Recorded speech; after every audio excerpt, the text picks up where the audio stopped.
Breaking news. గత 5 ఏళ్లు అమరావతిని జగన్ అంధకారంగా మార్చారని ఎమ్మెల్యే బాలకృష్ణ మండిపడ్డారు. హిందూపురంలోని ట్రాఫిక్ పోలీస్ కంట్రోల్ రూమ్ ను ప్రారంభించిన ఆయన వైసీపీపై విమర్శలు చేశారు. విభజన అనంతరం ఏపీని చంద్రబాబు అభివృద్ధి పదంలో నడిపిస్తే వైసీపీ ప్రభుత్వం అంధకారంలోకి నెట్టేసిందని అన్నారు. ఇక ఏపీ అభివృద్ధి కోసం సీఎం చంద్రబాబు జెట్ స్పీడ్ లో పనిచేస్తున్నారని బాలకృష్ణ స్పష్టం చేశారు.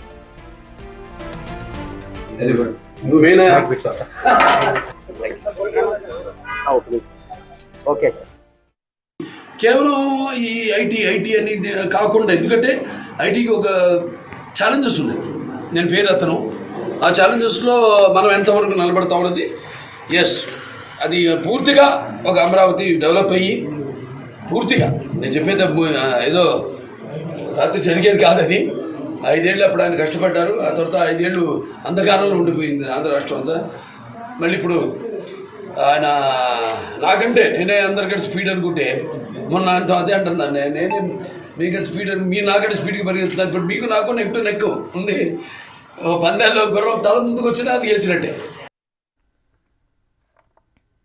బాలకృష్ణ వ్యాఖ్యలకి సంబంధించిన పూర్తి డీటెయిల్స్ అందించడానికి మా ప్రతినిధి యోగానంద్ అందుబాటులో ఉన్నారు. యోగానంద్, మనం వైసీపీ ప్రభుత్వాన్ని జగన్ ని ప్రధానంగా టార్గెట్ చేసుకుంటూ బాలకృష్ణ చేసిన కామెంట్స్ చూస్తున్నాం. దీనికి సంబంధించి వైసీపీ నేతలు ఎవరైనా స్పందించే అవకాశం ఉందా? రత్న, సత్యసాయి జిల్లా హిందూపురంలో ఎమ్మెల్యే నందమూరి బాలకృష్ణ గత 2 రోజులుగా కూడా పర్యటిస్తూ ఉన్నారు. ఏదైతే ఇవాళ సీసీ కెమెరాలకు సంబంధించిన ట్రాఫిక్ పోలీస్ స్టేషన్ అలాగే సీసీ కెమెరాలను కూడా ఆయన ప్రారంభించారు. అయితే దీంతో మాట్లాడుతూ ఏదైతే గతంలో నేను ఏదైతే అభివృద్ధి కార్యక్రమాలు చేసామో కొనసాగిస్తున్నారు. అదేవిధంగా గత 5 ఏళ్ల కాలంలో ఎక్కడ కూడా అభివృద్ధి కార్యక్రమాలు పూర్తిగా పడకేసాయంటూ కూడా జగన్ పై కూడా రెచ్చిపోయేదే, పరిశ్రమలు లేవు, ఎక్కడ అంధకారం ఉంది ఒక విధంగా అంటూ కూడా ఆయన ఘాటు వ్యాఖ్యలు చేశారు. త్వరలో హిందూపురం కేంద్రంగా కూడా లేపాక్షి కానీ హిందూపురం కేంద్రంగా కూడా పెద్ద ఎత్తున పరిశ్రమలు రాబోతున్నాయని చెప్తున్నారు. అదేవిధంగా లేపాక్షిలో డిఫెన్స్ పరిశ్రమ కూడా రాబోతుంది. కాబట్టి ఇక్కడ యువతకు కూడా ఉద్యోగాలు వస్తాయి.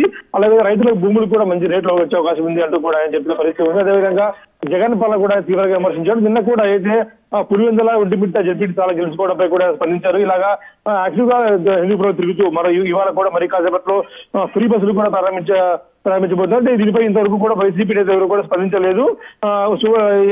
రేపు ఏమైనా స్పందించే అవకాశం చూసే అవకాశం కనిపిస్తుంది. Right, thank you Yoganand.